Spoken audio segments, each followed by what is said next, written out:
Assalamualaikum dan salam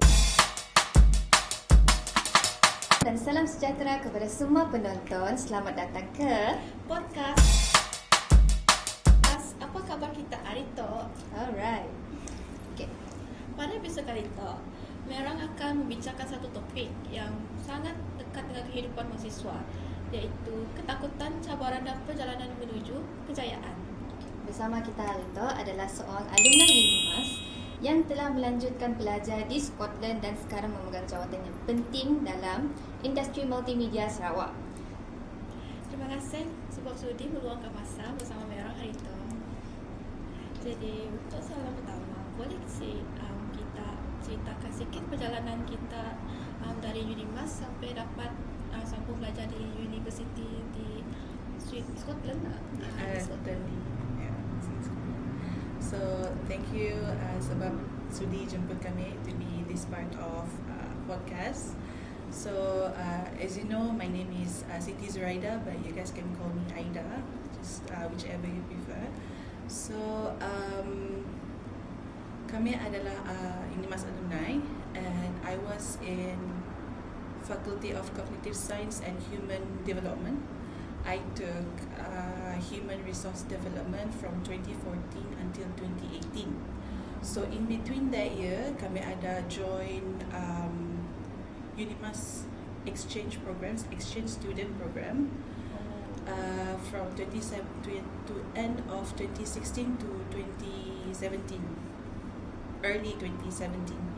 So kami apply to a couple of university. One of them is Bournemouth in UK, and then another one is Jakarta, because it's the closest one lah. At that time umur kami lagi muda lah, but UK is quite jauh untuk umurannya, and then I think Jakarta is one of the second option, because every school holidays when I was macam kecil dulu memang selalu pergi ke Indonesia lah. Every school holidays memang selalu pergi ke Indonesia. So a year after kami graduate from UNIMAS 2018, year after that I applied to universities in Scotland, a few universities lah, and through IDP, and then I took IELTS from IDP. IDP is just like yang pun middle person between us students and the universities outside of Sarawak lah, outside of Malaysia basically. So that's the bridge between local universities to luar negara pun universiti lah. Basically us personal. Kita yang apply from IDP, and the IDP will basically assist us lah in terms of IELTS and everything, because if you want to go to basically to English speaking country, you have to take IELTS. Macam lah. And then I took that. Can't remember what is my result, but alhamdulillah I managed to go to one of the universities that kami apply lah.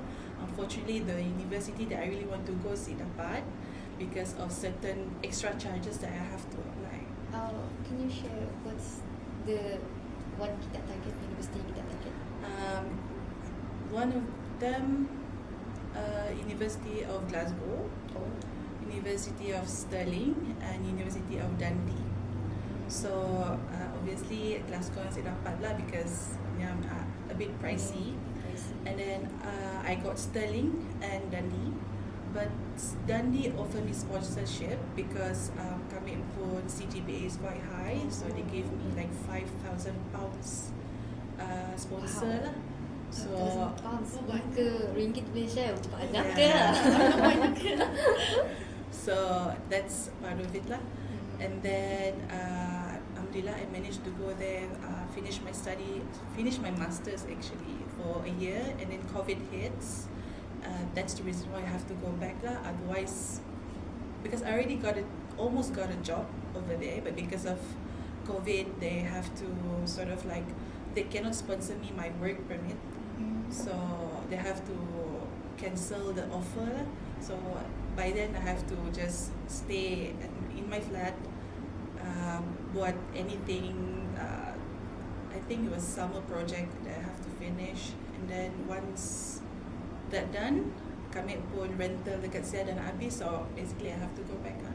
Moving on dengan kita pun agenda kedua.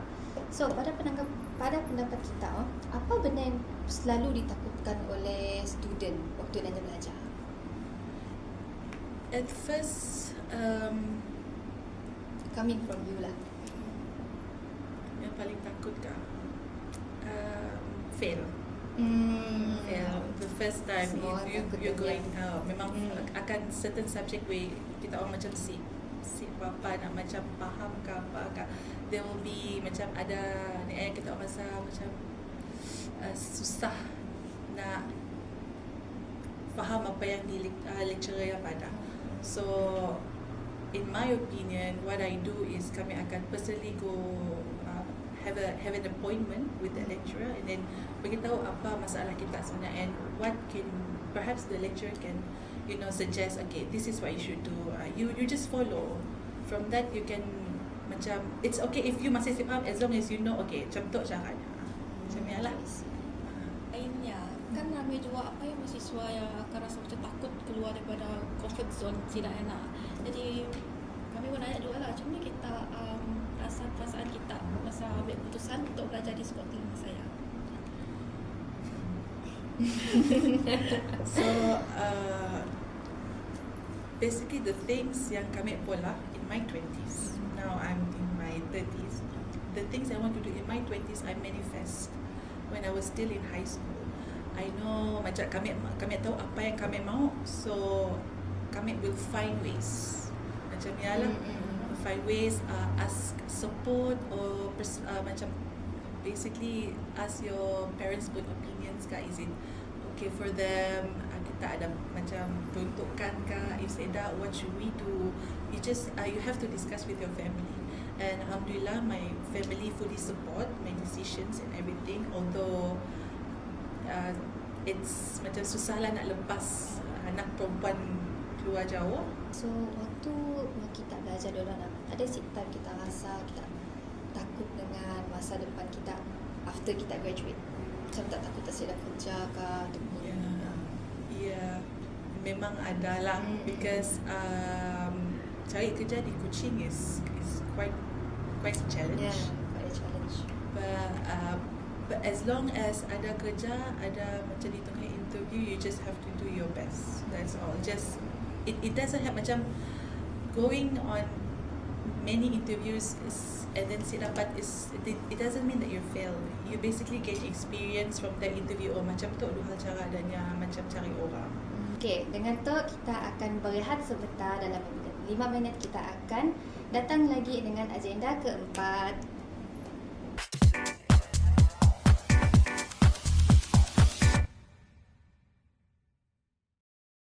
Okay, kini kita akan kembali kepada agenda yang keempat.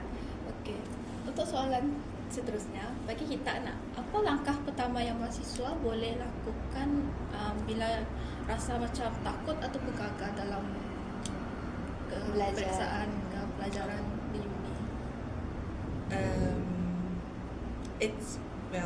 It's okay to fail. That's the thing. It's okay to fail, but you really have the second attempt that where you want to reciprocate kita pun failure, you have to do put extra effort lah.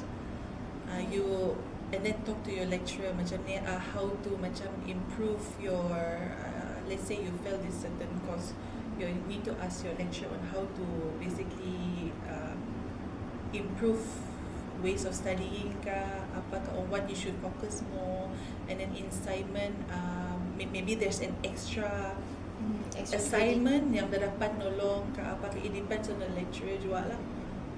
Untuk soalan seterusnya, jadi bagi kita seberapa pentingnya sokongan daripada kawan bicara atau mentor dalam perjalanan seorang mahasiswa? Oh, it's a huge thing, especially the first one is your family. The second, when it comes to study, is your lecturers lah. Your lecturers, some lecturers dia suka being lengkit, macam boleh jadi kawan, and some lecturers you have to get their respect for them to to acknowledge you. So si semua lecturers in Malaysia, in UNIMAS lah, I see not all lecturers yang suka ditegur, yang not all lecturers suka macam bola kerak kawan. So it's okay. We can macam faham je lah where they came from. So all you have to do is okay, cara nak approach lecturer tu is like this. Cara nak approach lecturer is like that. So your lecturers also plays an important role because nya basically cikgu tu nya macam beri knowledge is berkat, macam biarlah. Okay. So kita akan berteruskan dengan agenda yang terakhir, itu agenda kelima. So if kita boleh rewind balik ke zaman kita belajar nak, apa yang kita rasa kita mau pola lebih better, macam kita mau improve diri.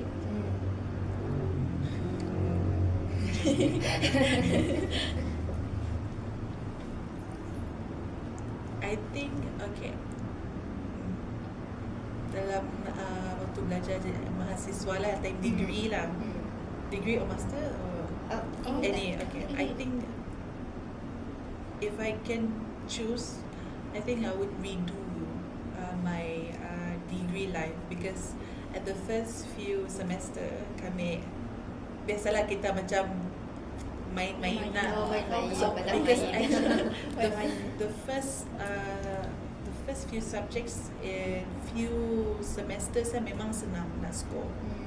So I think during that time, if I can go back in time ya belajar benar-benar lah, and then do my assignment benar-benar juga, because at the end of the day benda yang belajar mula-mula yang dapat nolong up until the end.